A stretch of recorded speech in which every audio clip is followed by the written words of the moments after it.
بسم اللہ الرحمن الرحیم۔ میں تمام اساتذہ کرام، بالخصوص مفتی عطاء الرحمان صاحب اور ان کی جملہ ٹیم، اساتذہ کرام اور تمام طلباء کو یہاں پر آنے پر خوش آمدید کہتا ہوں۔ آج آپ لوگوں کو یہاں پر بلانے کا مقصد کچھ اس طرح سے ہے کہ جو میری نظر میں ایک مسئلہ دیکھنے میں آیا، جس مسئلے کو ہم بے روزگاری کہتے ہیں، اس مسئلے کو کسی طریقے سے دور کرنا ضروری ہے۔ تو جو طریقہ میں سمجھتا ہوں، اور خاص طور پر جو ہمارے ملک کے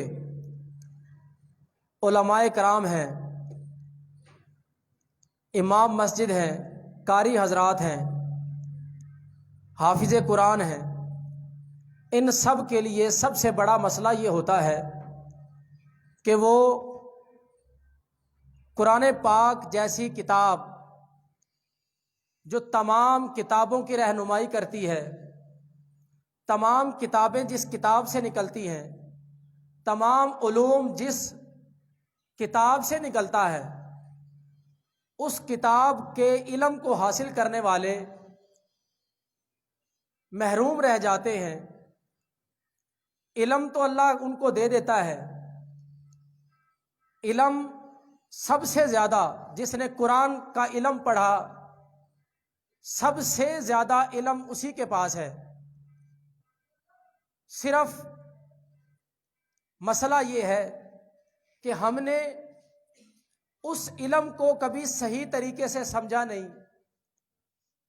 اس علم کو ہم نے صرف اور صرف دین کا علم سمجھا، جبکہ پورے کا پورا قرآن پاک آپ کو پوری کائنات کا علم دیتا ہے، اللہ کے تمام خزانوں کا علم دیتا ہے، اللہ کی بنائی ہوئی ہر چیز کا علم آپ کو دیتا ہے۔ اس علم کو کس طریقے سے عملی طور پر آپ اپنا سکتے ہیں، اس کا بھی طریقہ بتاتا ہے، لیکن ہم نے اس پر غور نہیں کیا۔ جنہوں نے اسی قرآن پاک پر غور کیا، کیونکہ خود قرآن پاک میں اللہ نے بے شمار مرتبہ فرمایا ہے کہ غور و فکر کرو، تو جن لوگوں نے، چاہے وہ مسلمان تھے یا نہیں تھے، جن لوگوں نے قرآن پاک پر غور و فکر کیا، اس کو سمجھا، انہوں نے ترقی کی، ہر میدان میں ترقی کی، چاہے وہ کاروبار ہو، چاہے وہ علم کی دنیا ہو، چاہے وہ جدید ٹیکنالوجی ہو، کسی بھی لحاظ سے دیکھیں، جس نے قرآن پاک کو سمجھا، قرآن پاک کے علم کو جانا، انہوں نے بے بہا ترقی کی۔ میں یہ چاہتا ہوں کہ جو ہمارے مدرسے کے لوگ ہیں، قرآن پاک کا علم حاصل کرنے والے لوگ ہیں، وہ اس قرآن پاک میں چھپے ہوئے خزانوں کو سمجھیں اور سمجھ کر ان کو عملی طور پر لوگوں کے سامنے لائیں۔ ایک مسلمان سائنسدان گزرے جن کا نام ابن الہیثم ہے۔ جتنی بھی میڈیکل سائنس آپ کی ترقی کی ہے، وہ سارے کے سارا علم ابن الہیثم کا دیا ہوا ہے، جو کہ ایک مسلمان سائنسدان ہے۔ اس وقت کوئی ٹیکنالوجی نہیں تھی، انہوں نے وہ سارے کا سارا علم قرآن پاک سے دیا تھا۔ یہ جتنے بھی جدید قسم کے آپریشن آپ سنتے ہیں، دیکھتے ہیں، یہ سب کا سب انہوں نے متعارف کروایا۔ بدقسمتی یہ ہے کہ پہلے مسلمانوں نے اس پر عمل کیا، سب کچھ دکھایا، سب کچھ علم ہمیں دے دیا، آج ہم اس علم کو بھولے بیٹھے ہیں. ہمیں پھر سے اس علم کو دوبارہ یاد کرنا ہوگا، ہمیں پھر سے اس علم کو سمجھنا ہوگا تاکہ ہمارا ملک ترقی کرے، ہمارے معاشی حالات جو خراب ہیں، جس کو ہم غربت کہتے ہیں، وہ غربت دور ہو. وہ غربت ہم خود دور کر سکتے ہیں. ہمارے ملک کا قاری امام مسجد اکثر جگہ پر دیکھتا ہوں کہ وہ سب سے غریب ہوتا ہے. غریب اس لیے سمجھا جاتا ہے کہ اس کے پاس پیسے نہیں ہوتے، لیکن اس بات پر بھی حیران ہوتا ہوں کہ سب سے زیادہ شکر گزار بھی انہی کو پاتا ہوں. امام مسجد کو تنخواہ ملتی ہے 5,000، 6,000، 10,000، زیادہ سے زیادہ 15 سے 20,000. جب بھی ان کے پاس چلے جائیں کچھ نہ کچھ آپ کو کھانے کو ملے گا، آپ کی خدمت کی جائے گی، آپ کی عزت کی جائے گی. اور جب آپ ان سے پوچھیں گے تو جواب یہی آئے گا، اللہ کا بے پناہ شکر ہے. اللہ کے شکر گزار بندوں میں ان کو پایا جاتا ہے. وہیں پر اگر آپ کسی ڈاکٹر کے پاس چلے جائیں، کسی انجینئر کے پاس چلے جائیں، کسی بڑے بزنس مین کے پاس چلے جائیں، اس سے آپ جا کے پوچھیں تو اس بے شک وہ لاکھوں روپے کما رہا ہوتا ہے، لیکن جواب یہ آتا ہے کہ یار گزارا نہیں ہوتا. میں اس چیز کو یہی سمجھا کہ اللہ کی طرف سے، کیونکہ یہ اللہ کا شکر ادا کرتے ہیں، اللہ ان کے تھوڑے مال میں برکت ڈال دیتا ہے. یہ سب کچھ حق ہے، لیکن اس معاشی صورتحال کو بہتر بنانے کے لیے ہمارے مدرسے کے تمام طالب علموں کو، ہمارے امام مساجد کو، قاری حضرات کو، سب کو جدید علم بھی حاصل کرنا ہوگا. جدید طریقوں سے روزی کمانے کا طریقہ سیکھنا ہوگا، کاروبار کرنا ہوگا. تو آج کا ہمارا جو مشن ہے یہاں پہ اکٹھے ہونے کا، تو اس کا مشن یہ ہے کہ آؤ کاروبار کریں. آپ سب بھی کاروبار کر سکتے ہیں. سمجھا یہ جاتا ہے کہ جو پڑھا لکھا ہوگا، جس کے پاس ڈگریاں ہوگی، جو سکول میں پڑھا ہوگا، صرف وہی کاروبار کر سکتا ہے. جو حافظ قرآن ہے، امام مسجد ہے، وہ صرف مسجد یا مدرسے تک محدود رہے گا. یہ سوچنا بھی غلط ہے. آپ اسلام کی مکمل تاریخ اٹھا کر دیکھیں، جس مرضی حکمران کو اٹھا کر دیکھیں، مسلمان حکمران سب نے کاروبار کیے، اور کاروبار کو صحیح معنوں میں شرعی طریقے سے کیا.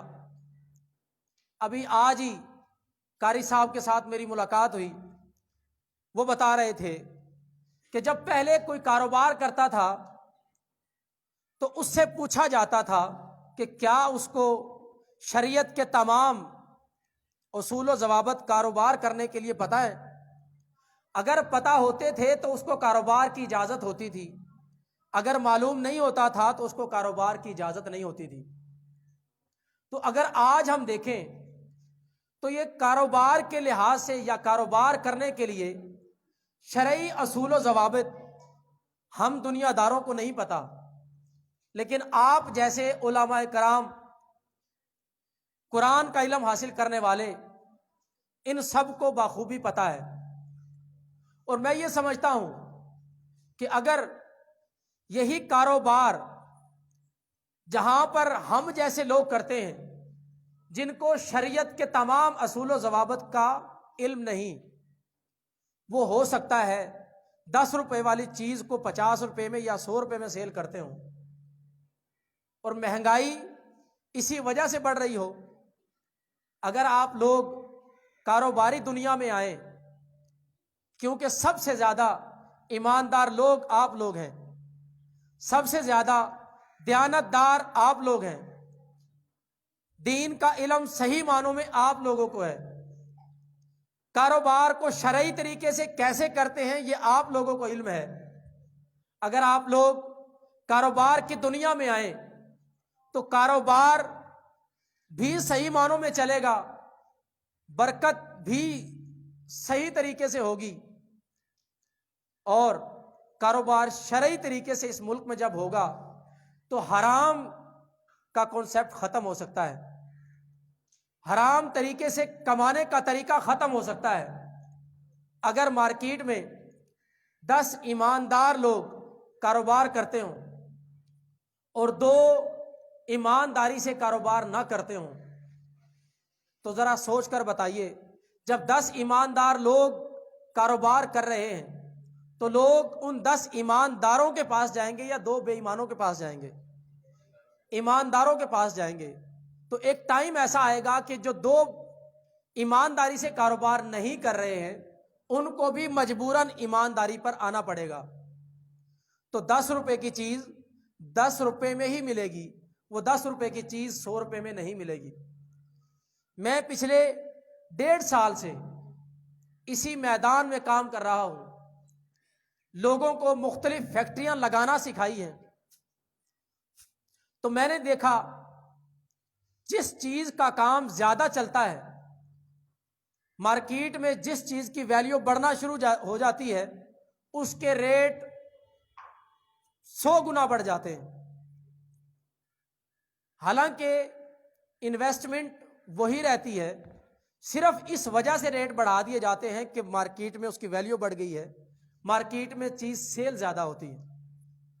ہم نے تقریباً 300 سے زائد سرف کے سیٹ اپ لگوائے، سرف کے میٹیریل جہاں پر پہلے اس کی 100 روپے کلو کا ریٹ تھا، 1.5 سال میں وہ بڑھ کے 300 روپے کلو ہو گیا۔ یہ کس وجہ سے؟ کہ یہ بددیانت لوگ مارکیٹ میں ہیں۔ اگر یہی باغ دوڑ، یہی کاروبار اگر ایماندار لوگوں کے ہاتھوں میں ہو تو ایسا نہ ہو۔ تو میرا میسج یہی ہے کہ آپ لوگ میرے ساتھ مل کر ارادہ کریں اور سیکھیں کہ کس طرح سے ہم کاروبار کر سکتے ہیں۔ جو کاروبار میں سکھاتا ہوں، میری کوشش یہ ہوتی ہے، کیونکہ ہمارا غریب ملک ہے تو میں آئیڈیاز لاکھوں روپے والے نہیں لے کر آیا، یا میں لاکھوں روپے والے آئیڈیاز دینے سے گریز کرتا ہوں۔ میرے پاس وہ آئیڈیاز ہیں جو آپ گھر میں تھوڑے سے پیسوں سے شروع کر سکتے ہیں،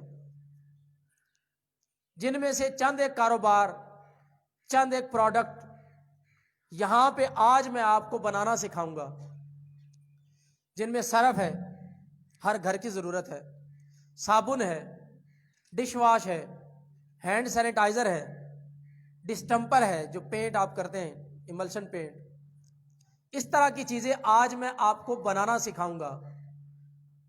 اور میں یہ چاہوں گا کہ اسی طرح سے جو کچھ آج آپ یہاں پر سیکھ کر جائیں گے، اس سے آپ کو پتہ چلے گا کہ کاروبار کرنا کتنا آسان ہے۔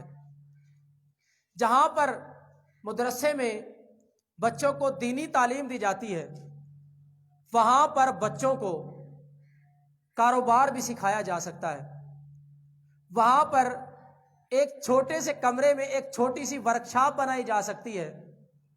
مدرسے میں جہاں پر بچہ قرآن حفظ کر کے نکلتا ہے، وہاں پر کم و بیش 10 سے 20 پروڈکٹ بنانا بھی سیکھ کر اگر نکلے گا تو اس بچے کے لیے کسی بھی مسجد میں جانے کے بعد یہ پریشانی نہیں ہوگی کہ وہ صرف امام مسجد بن کے تھوڑے سے پیسوں پہ اپنے آپ کو پابند رکھے، وہ کوئی نہ کوئی کاروبار ساتھ کر سکتا ہے، 5 ٹائم کی نماز بھی پڑھائے، درس بھی دے، اور ساتھ اپنا چھوٹا سا کوئی کاروبار بھی کرے، زندگی کو خوشحال کرے، بچوں کی زندگیاں خوشحال ہو جائیں، آپ کے اہل محلہ، اہل علاقہ، پورے پاکستان کی تقدیر بدل جائے۔ تو یہ تقدیر آپ بدل سکتے ہیں. ارادے اچھے ہوں، محنت کر کے آپ اس ملک کی تقدیر بدل سکتے ہیں. تو یہاں پہ اب میں چند چیزوں کا ذکر کر دیتا ہوں. فار ایگزامپل، ہم اگر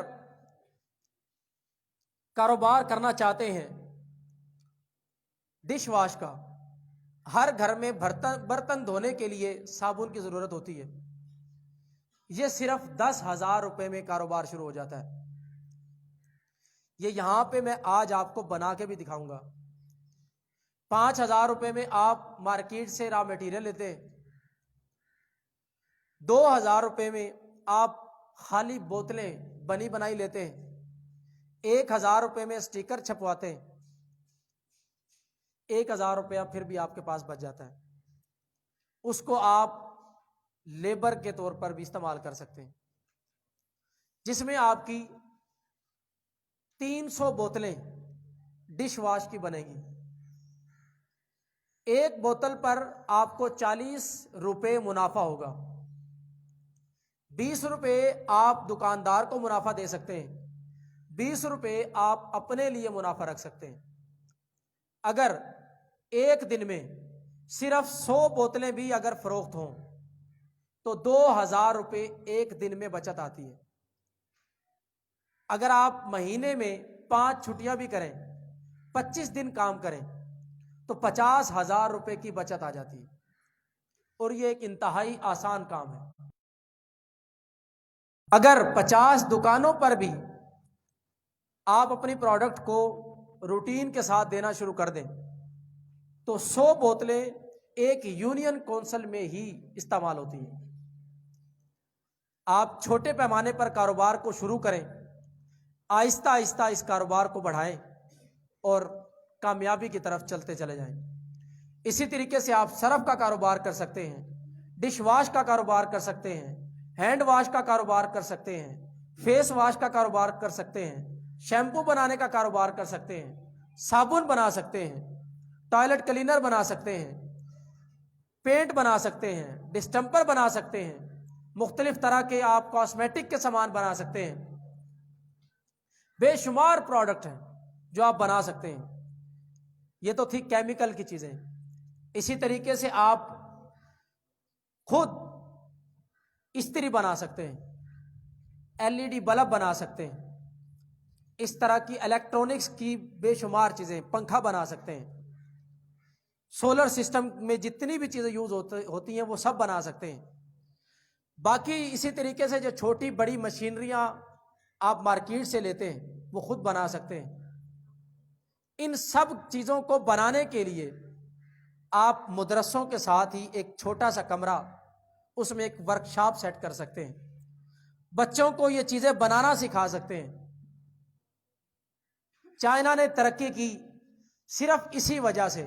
آج سے 40 سال پہلے چائنا نے پابندی لگائی کہ ہر گھر میں کوئی نہ کوئی چیز بنائی جائے گی. چائنا نے اپنی عوام کو پیسے دیے اور ان پر سختی کی. سختی کے ساتھ ان کو آرڈر دیے گئے کہ جب تک آپ چیز بنا کر نہیں دیں گے تب تک آپ کو باقی فیسلٹیز نہیں دی جائیں گی. ہر گھر میں مختلف پروڈکٹ بنائی گئی. سوئی سے لے کے جہاز تک چائنا نے بنایا، چائنا کی عوام نے بنایا، لوگوں نے بنایا. تو چند ہی سالوں میں جب سوئی سے لے کے جہاز تک چائنا میں بنا تو سب کو پتا ہے کہ پاکستان میں سب سے زیادہ جو چیزیں ہم منگواتے ہیں وہ چائنا کی آتی ہیں. ایک سوئی تک ہم چائنا سے لیتے ہیں جبکہ وہ سب چیزیں ہم بھی بنا سکتے ہیں. جب انہوں نے بنائی، جب وہ بن کے کافی مقدار میں تیار ہوئی تو وہ اتنی تیار ہوگی کہ ان کے ملک میں اس کی کھپت نہ رہی. وہی چیزیں انہوں نے ایکسپورٹ کرنا شروع کی، دوسرے ملکوں میں بھیجنا شروع کی، کیونکہ ان کے ملک میں اب اس کی ضرورت نہیں تھی، زیادہ مقدار میں تھی. انہوں نے سستے داموں بیچنا شروع کی. پوری دنیا میں چائنا کا نام ہو گیا کہ ہر چیز چائنا بناتا ہے. آج وہی چائنا جو کل 10 روپے کی چیز سستے میں ہمیں دی تھی، آج وہی چیز 100 روپے کی ہمیں ملتی ہے چائنا کی۔ تو یہی کنسیپٹ اگر ہمارے ملک میں آ جائے، ہماری حکومت شاید ہمیں سپورٹ نہ کر سکے، لیکن ہم خود اپنے آپ کو سپورٹ کر سکتے ہیں۔ چھوٹے پیمانے پر چھوٹی چھوٹی مشینریاں لگا کے چھوٹے چھوٹے کاروبار کر سکتے ہیں، اور چھوٹی چھوٹی پروڈکٹ ہم اپنے گھروں میں بنا سکتے ہیں۔ ہمارے ملک کے بچے اتنے زیادہ ٹیلنٹڈ ہیں، ہم سوچ نہیں سکتے۔ بہت سے ملکوں نے ترقی کی جن میں پاکستان کی قوم کا سب سے بڑا ہاتھ ہے۔ ہمارے ملک کے بچے یہاں پر کالج تک تعلیم حاصل کرتے ہیں۔ بہت سے ملک پاکستانی قوم کو، پاکستانی بچوں کو وظیفے پر تعلیم دیتی ہے۔ M phil P H D جو بچے کرتے ہیں، اس وقت تک ایم فل یا پی ایچ ڈی نہیں ہوتا جب تک آپ ریسرچ کر کے ایم فل میں 2 پروڈکٹ کوئی نئی بنا کر نہ دکھا دیں، اور پی ایچ ڈی میں 5 پروڈکٹ کوئی نئی بنا کر نہ دکھا دیں، تب تک آپ کی ڈگری کمپلیٹ نہیں ہوتی۔ اس کا مطلب کیا ہوا؟ اس کا مطلب یہ ہوا جو بچہ چائنا میں، جاپان میں، امریکہ میں یا کسی بھی ملک میں جا کے پی ایچ ڈی کر کے آتا ہے، تو وہ 7 پروڈکٹ، 2 ایم فل کی اور 5 پی ایچ ڈی کی، 7 پروڈکٹ نئی بنا کے ان ملکوں کو دے آتا ہے۔ وہ ملک ان نئی پروڈکٹ کو بنا کر اپنے ملک میں سیل کرتے ہیں اور ترقی کرتے ہیں۔ ہمارا بچہ ایک کاغذ کا ٹکڑا لے کر پاکستان آ جاتا ہے، پاکستان میں آ کے کسی بھی سکول میں ٹیچر لگ جاتا ہے، یا کسی بھی فیکٹری میں مینیجر لگ جاتا ہے، یا کسی بھی فیکٹری میں کوئی بھی ایک نوکر لگ جاتا ہے، اور ہمیں کچھ نہیں ملتا۔ اگر وہی پروڈکٹ پاکستانی بچہ پاکستان میں ہی بنائے اور اس کو لانچ بھی کرے، بنا کر اس ملک کو فائدہ دے، تو پاکستان چند دنوں میں بہت ترقی کر سکتا ہے۔ اب میں یہی کہوں گا کہ چھوٹے بچے ہیں، ان کی کلاسز کے مطابق چھوٹے بچوں کی کتابوں میں درختوں کو لگانا سکھایا گیا ہے۔ فرض کریں میں اب آپ کو ایک مثال دیتا ہوں۔ پچھلے دنوں ٹماٹر بہت سستا تھا، ٹماٹر اگانا سب کو آتا ہے، ہر گھر کی چھت پہ اگایا جا سکتا ہے، کسی کے پاس اگر 1 کنال زمین ہے اس میں اگایا جا سکتا ہے۔ ٹماٹر بہت سستا تھا، 3 روپے کلو تک سیل ہوا، جانوروں کو کھلایا گیا۔ میں نے 6 من ٹماٹر لیے، ان کو سکھا کے ان کا پاؤڈر بنایا، وہی ٹماٹر میں نے 1200 روپے کلو سیل کیا۔ پاؤڈر بنا کے پاؤڈر 1200 روپے کلو سیل ہوا۔ 5 کلو ٹماٹر کا 1 کلو پاؤڈر بنا، جو کہ 1200 روپے کلو سیل ہوا۔ اویئرنیس کی کمی ہے، ہمیں علم نہ ہونے کی وجہ سے ہم پیچھے ہیں۔ مورنگا جس کو سوانجنا کہتے ہیں، اس کا درخت ہر جگہ پہ، پورے پاکستان میں ہر جگہ پہ ہو سکتا ہے، بہت تیزی سے ہوتا ہے۔ اس کے پتوں کو سکھا کے ہم ایکسپورٹ کر سکتے ہیں۔ اس کا پاؤڈر 5000 روپے کلو سیل ہوتا ہے۔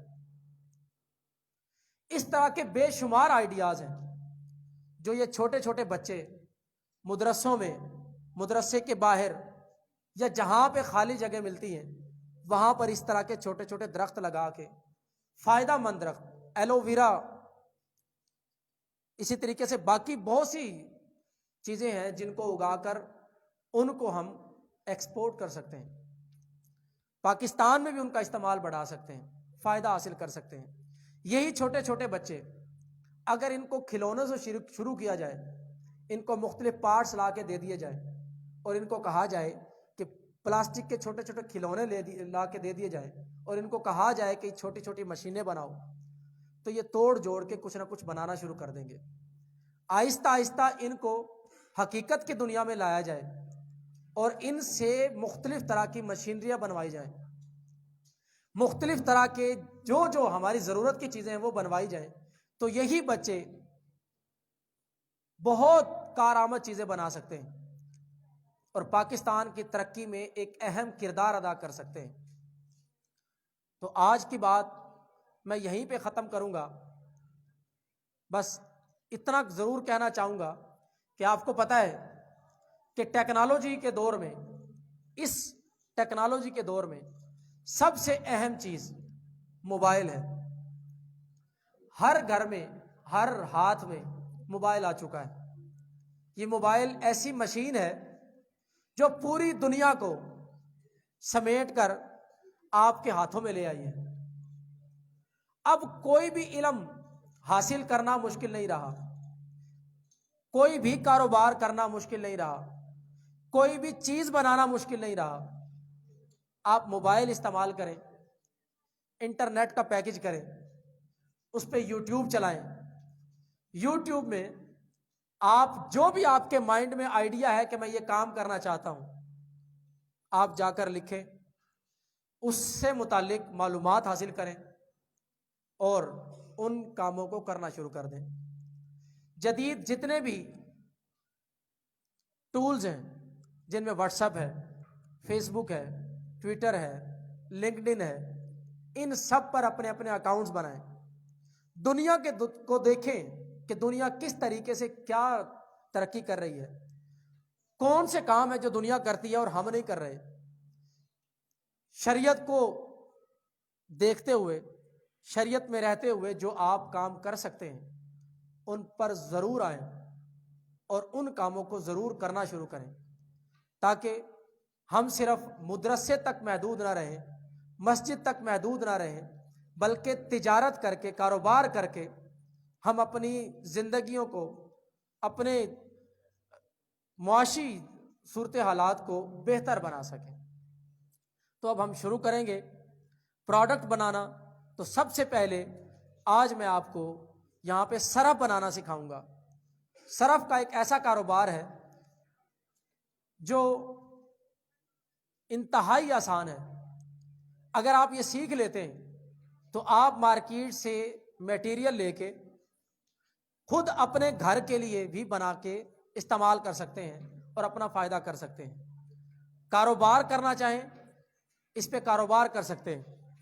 سرف بنا میٹیریل لیں، سرف بنائیں، پہلے کھلا بیچنا شروع کریں، پھر آہستہ آہستہ اس کی پیکنگ پہ آ جائیں، اس کی پیکنگ کریں، پیکنگ کر کے اس کو سیل کریں۔ پہلے میں آپ کو بنا کے دکھاؤں گا، اس کے بعد میں اس کی ڈیٹیل کے ساتھ آپ کو مکمل معلومات دوں گا کہ کس طریقے سے سرف بنتا ہے، بنتا ہوا دیکھیں گے۔ اس کے بعد میٹیریل کہاں سے ملے گا، اس کو کس طریقے سے ہم پیک کریں گے، کس طریقے سے مارکیٹ میں لے کر جائیں گے، کیا بچت آئے گی، یہ ساری ڈیٹیل کے ساتھ میں آپ کے ساتھ بات کروں گا۔ شکریہ۔